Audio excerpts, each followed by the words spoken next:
Thank you very much for having me. To all of you, Mary Ellen, all of you. I've been in the Mass Nurses Association now for 22 years. I'm a practicing nurse at St. Vincent's for almost 40 plus years. And just a little background on the MNA. It was founded in 1903. It fosters high standards of nursing practice, of education, research, and involvement by RNs in political processes to shape sounder healthcare policies. So that's the major issue of MNA. And then we get to the St. Vincent's nurses and how we organized back in the late 1990s, around 1997. I was one of those, maybe about a dozen or so of us. What happened was we were a diocesan hospital in Worcester, and we were sold to Fallon Clinic, a nonprofit, but owned by physicians. And at that point, we called them raped and pillaged our hospital, and they sold us to a for-profit called Orenda from Tennessee. And they quickly sold us to Tenet Healthcare out of Santa Barbara, California. At that point, the nurses, we realized, hey, it's going for profit, they're outsourcing everything, we need to unionize. So we went out and went from floor to floor off our time, so we didn't get, fired, and we were able to organize the nurses. We did organize in 1997, and for 2 years plus, we were in contract negotiations with Tenet. Tenet was at that time the second largest for-profit in the United States. Today, they're third largest. They tried to break the union before we could ever get our first contract. It got to the point where we did go on strike for 49 days, and along with Senator Kennedy and Jim McGovern and just the local community of Worcester, because we are a blue-collar town, basically Democratic. We were able to push them back. But the reason that we won was because Kennedy, along with Donna Shalala, who was HHS secretary under Bill Clinton's administration, found dirt on Tenet.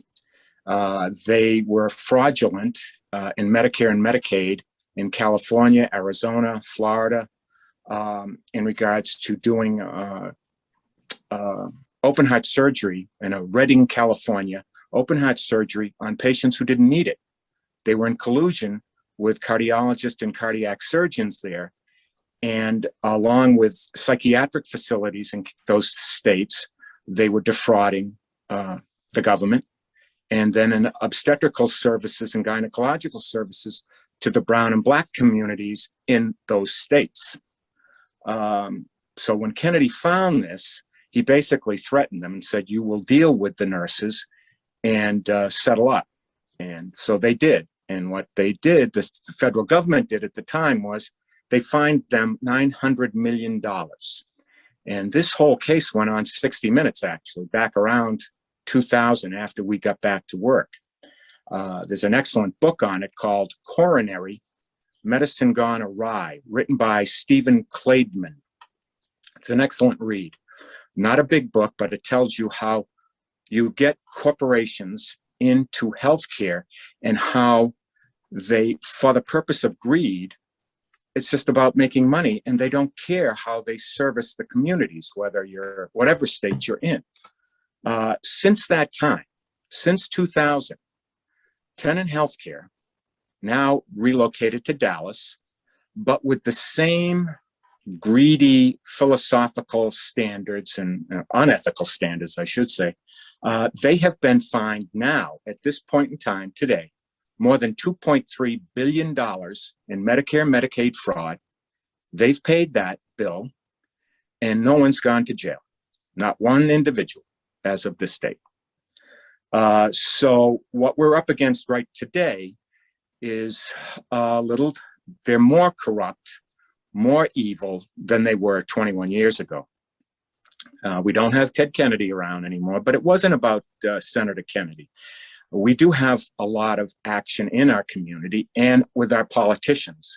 The federal, state, and local are pushing hard against them right now, because what they've done to us since we went on strike is they delayed, all legally now, till April 2nd, they delayed getting our unemployment benefits to the state.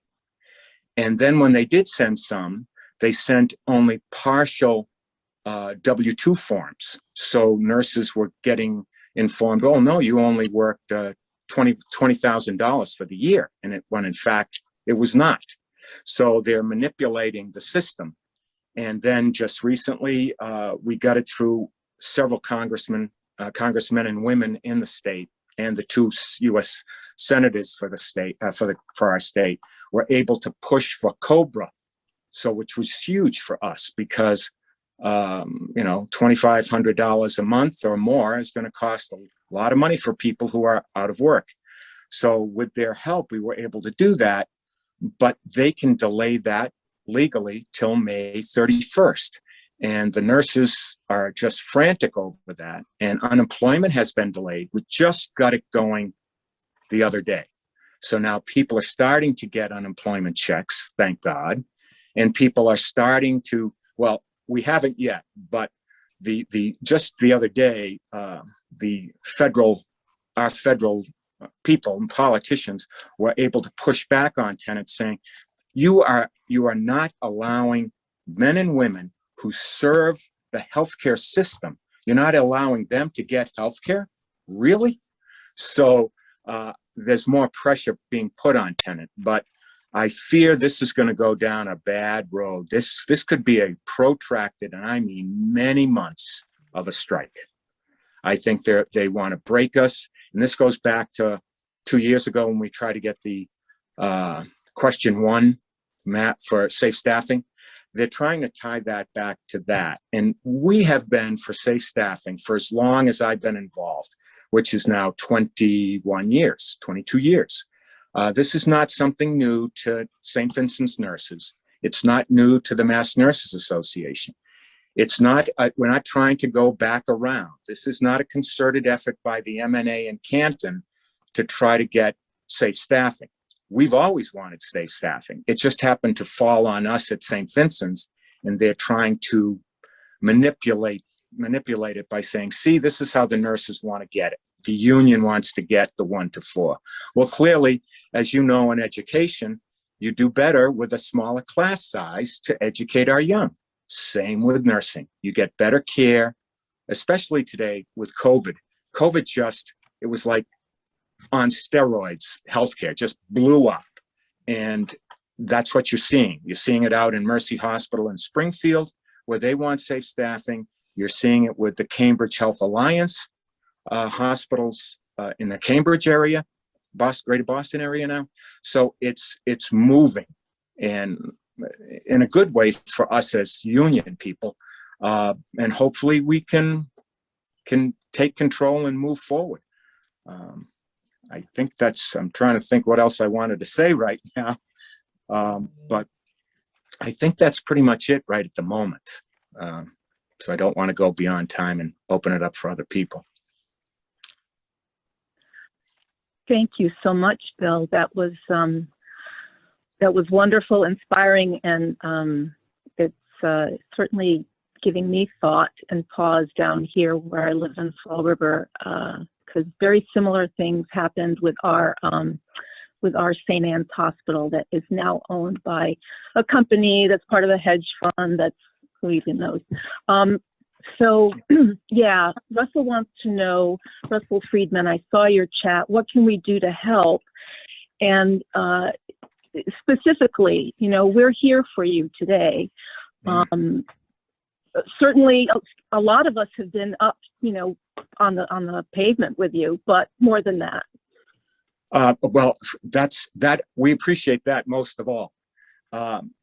As far as funding, we're getting funding from a whole bunch of unions. So that's not my ask either. I think just by knocking on our legislators' doors, calling them up, saying, hey, this affects every single one of us. I don't care where we are in this country. We all need health care. So, and some of us are getting older than others, and we're going to have to benefit from from good healthcare. So that would be the number one thing, is just knock on doors or make phone calls to your state and local people to fund.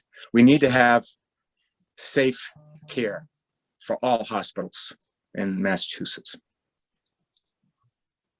I also see Paul Shannon. Paul, do you want to unmute yourself and ask? Yeah, thank you very much, Bill. I just wanted to clarify just what the main focus of the strike itself is. Is it the staffing levels? Is it the unemployment insurance issue? Is it the Cobra? Is it the Cobra issue, or is it there's several demands? Thank you. No, thank you for bringing that to my attention, Paul. No, that's the after effect of the strike, is the Cobra and the unemployment. So that will sustain us at least out on the picket line for a longer period of time. No, our number one focus was staffing levels, because what was happening at the time, and even this is even pre-COVID, was they were sending sicker patients to the floors. That the nurses were not, first of all, they're not trained in advanced practice like critical care medicine. They didn't have the equipment, and they don't have the physical layout. You need to have central monitoring for patients who are sick, and the med-surg floors didn't have that. So that was a main focus there. We were also looking at benefits, because right down the street from us is UMass Medical Center. It's the main campus and Memorial campus. And they were getting better pay, and they were getting better benefits. Their healthcare benefits were covered 80% by the hospitals, their hospitals, and 20% by the individual. And we were asking for the same thing. Right now, the nurses are paying 60% at St. Vincent's if you're a part-time nurse, with 40% by the company. So we were saying that's huge. And then the other thing was pension. We want a pension, and it doesn't affect Tenet at all, and it doesn't affect the 401k of these nurses. But anyway, those were the main keys: were staffing level and better benefits were the two key issues. Great. Well, thanks very much, Bill. It would be, for those of us who haven't followed it closely enough, it would be nice if there was just like a one-pager, maybe there is on your website, that lists those specific issues. I will see that we get that to you guys within the next couple of days. The other thing I did want to add, just briefly, that you brought it to my attention, was what was happening is in order to save money, what they were doing was flexing nurses down in the ICU and in the pulmonary care units to save money. So say we had a 20-bed unit. Well, we only have 16 patients in there. So we have 4 empties, but we don't need those beds. We don't staff for what ifs. So we're going to flex down a couple of nurses off the next shift. So what they did was flex them down. Now you're tied in. We have no extra beds because the nurses are all doubled in the ICU, and we can't get sicker patients in.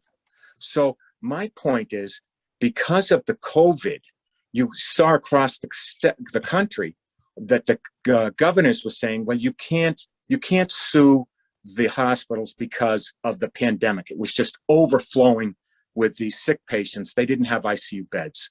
So that I understand. But what Tenet has done is, I think they're culpable for negligence and murder. That's what I think. But what they did was they flexed those down. So people were literally dying on the floors because they couldn't get them into the ICUs.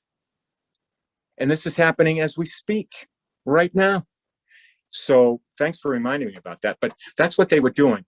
But they don't staff for what ifs. So what if I have a couple of nurses that don't have a bad evening or a day, but we have the capabilities to handle anybody coming in through the emergency room? So we're bottlenecking everybody up from the ER on up. But thanks for bringing that to my attention. Thank you. Thank you so much, Bill.